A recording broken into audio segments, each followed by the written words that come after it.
이게 콩팥약인데요. 이런 약이 있거든요. 자, 생장 발육 생식이라고 했죠. 생식은 낳고 죽음까지 태어날 수 있어요. 낳는 것만 생각하잖아, 생식은. 자, 낳고 식자가 이 죽음식이에요. 죽는 거예요. 어떻게? 뭐 산다는 게 별로 없어요. 뭐 가짜가 곧바로 죽으러 가는 거예요. 이게 생식을 관장하는 게 힘에 주관하는 게 콩팥이란 말이에요. 콩팥.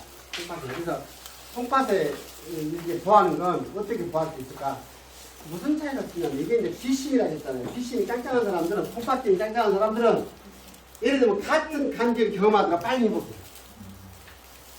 이게 그 항상성이라고 해서 항상성을 얻는 거예요. 근데 이제 갈수록 콩팥균이 떨어져. 그러니까 갈수록 회복력이 떨어지는 거예요. 그래서 우리가 이거를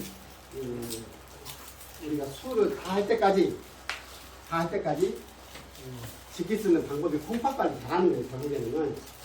근데 우리는 이게 죽음이라고 했죠. 비수 비자예요. 어떻게 죽어보면 사망이라고 해요. 망한 거야, 망해. 망한 거야. 근데 우리가 제대로 하면 임한 거예요. 맞대리자구나. 이만 이겼구나? 이겼으면 진짜 어느 생각 안 나네. 이만 인정은 마무리 마치는 겁니다. 인정을 해야 되는데 우리는 죽어버려 그냥. 이게 문제예요. 사망을 해보면 안 된다. 인정을 해야 돼. 근데 이 인정을 하려면 이제 어떻게 해야 되냐? 콩팥관리를 잘해야 된다는 뜻이에요. 우리가 입맛도 떨어지고 서서히 고기 끊고 딱 죽는 거예요. 그게 조금 이렇게 정신적으로 기운을 쓰지 않고 아래로 내려놓고 컨트롤할 수 있는 분들은 어떻게 하냐면 내가 맨날 며칠 갈란다. 그리고 예전에 스님들이 그런 분들 실제로 현재도 있습니다.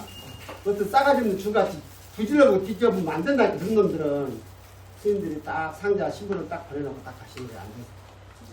근데 그런 분들은 이제 옛날에 동양에도 이렇게 미라를 만드는 기술들이 있었단 말이죠. 그런 분들이 뭐죠? 금을 씌워가지고 가끔 나오잖아요. 등신분. 예, 이렇게 불상을 만드신다. 그래서 이게 보면 이제 콩팥을 좋다는 그거를 우리가 전번에 고민하면서 했었는데 저기 열심히 하는 학생들이 가끔 있습니다.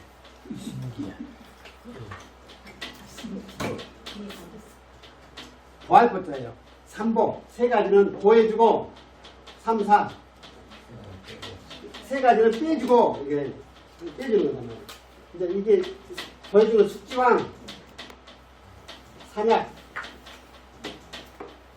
천마입니다. 천마 산수유 아시죠? 산수유 고래가 많이 있잖아요. 산수유 나면 쉬워요. 죽어버려요. 산수유 이걸 보여주는 거예요. 그리고 세 가지 빼주는 건 핵사 공령 목단피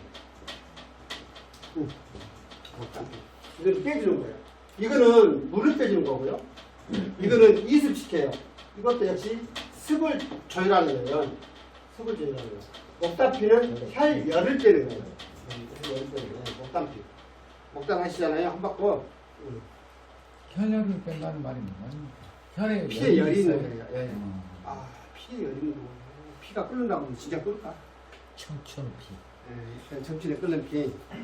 끓는 피. 그럼 그게 병명증으로는 뭐가 나오는 거야? 이제 피가 막 끓는다고. 네, 그죠. 피에 열이 있다는 거예요. 지금 초보해가지고. 예, 그럼요. 궁금하잖아요. 예를 들면 이런 거 있어요. 요즘으로 말하면 우리가 고지혈증을 그 예로 들을 수 있어요. 고지혈증. 피가 왜 탁해지지?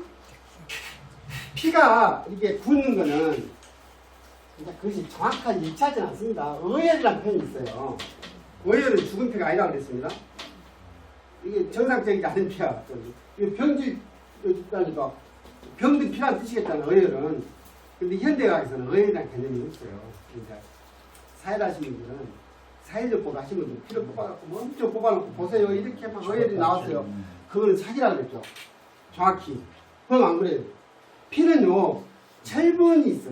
헤모글로빈이라는. 그래서 공기하고를 만나면 굳어요. 응고가 돼. 또 하나는 열을 받으면 굳어요. 그게 선지잖아요, 선지. 그게 이제 피열이 있으면 피가 탁해지고 그럴 수 있어요. 예를 들면 혈열이라는 건 상징적으로 표현하기 때문에 실제로요. 혈열의 특징이 뭐냐면 이게 압이 걸려 있어요. 고혈압은 혈열을 기본적으로 갖고 있어요. 그래서 고혈압을 치료하는 기본 방제는 사무탕에서 그거를 열을 빼주는 기전을 기본으로 가지고 있어요. 이해하시겠나요? 그리고 기운이 위로 뜨지 않게끔 밑으로 내리는 기전을 가지고 합니다. 그래서 혈열을 시원하게. 그래서 선생님, 네. 그 고지혈이 있다고 약을 의사님이 먹으라거든요. 고지혈. 근데 친구가 말하기를 고지혈 약 먹은 대로 자꾸 뭘 그게 깜빡깜빡 한다고. 그 서양 예, 그래서 안 먹다가 이제 의사 선생님한테 혼나고 다시 먹어요. 그 고지혈 약 먹어야 될 말이에요. 보자고 먹어야 될 것 같은데 먹으라고 했을 것 같은데요. 고지혈 약을 먹으니까 깜빡깜빡 한다고. 네, 근데 치매같이. 안 먹어도 깜빡깜빡 할 때 되지 않았을까? 아니, 그래. 그럴 수 있어요. 이제 부작용이라고 생각하거든요. 근데 이제 안 먹던 거 먹으라고 하면 일단 놓치고 있어요. 별 생각이 다 되겠잖아요.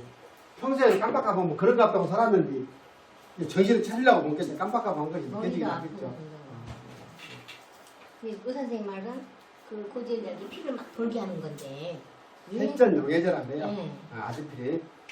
왜 안 먹어요? 지금 그 선고 3사를 이야기를 하셨는데 네. 지금 숙지하는 무엇을 보한다는 겁니까?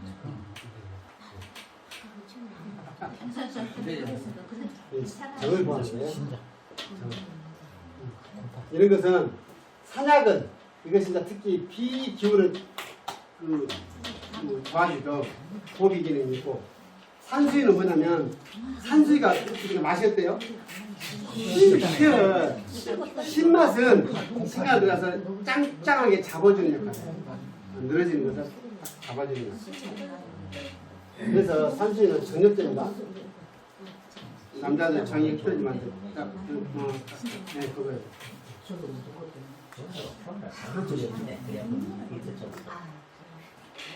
그런데 이것을 6가지라고 해서 육미지황원이라고 해요. 지황원이라고 하는데 왜 육미지황일까? 이것을 양을 가장 많이 쓴다는 얘기겠죠. 네. 그래서 요거를 32g, 16g, 16g, 요거를 12g, 12g, 12g 하면 이것이 100g. 이것이 한참. 그럼 저 약은 어떤 거예요? 육미지향. 이제 콩팥에 영향을 넣어주는 기준입니다. 요것은 이제 얘기들 약 할 때 이렇게 기본으로 하는 거예요. 그럼 우리는 여기다 좀 더 보태야 돼. 이거 안 돼. 뭐라냐면, 부자라고 들어보셨어요? 네. 열을 내죠. 네. 나이를 먹어서 약간 열이 있는 것도 에너지를 쓰기 때문에 부자하고 육개라고 계피를 넣어요. 이렇게 하니까 뭐다? 팔미지향하냐 이게. 근데 이제 오해가 있어요. 이제 이게 방제라면 발전이 되었을 거 아니에요. 팔미지향안이 먼저 나왔을까요? 육미지향안이 먼저 나왔겠어요? 육미가 있죠. 그럴 것 같죠. 팔미가 먼저 나온 거예요. 근데 먹여보니까 좋긴 좋은데 부작용이 있어요. 열이 난다고. 아이고 젊은놈들한테 먹이니까 이 부자하고 있겠다보다 열이 나 애기들이. 애기들이. 그래서 애기들 약을 2가지 빼라. 육미지향 나중에 후세방이에요. 거꾸로는. 여기에다가 이 콩팥에 영향을 주는 거에다가 팔미지향은 이것만 먹어도 좋은데 다 똑같잖아요. 정이라는 것은 우리 인간의 어떤 그 씨앗, 생명의 씨앗이잖아요. 오자 아니라고 했고요. 자자도 생각해 복분자, 토사자, 사상자, 오미자. 이게 자자도 지금 씨앗 종류. 이게 씨앗이 자가 있고 인이라고 그랬어요. 자는 한 덩어리로 되어 있는 거, 이는 두 쪽으로 나눠지는 거. 사구씨나 이런 거 보면 이런 거 말하는 거다 있어요. 하나로 되어 있는 거, 통으로 되어 있는 씨앗 5종류를 오자원이라고 해요. 그래서 우리가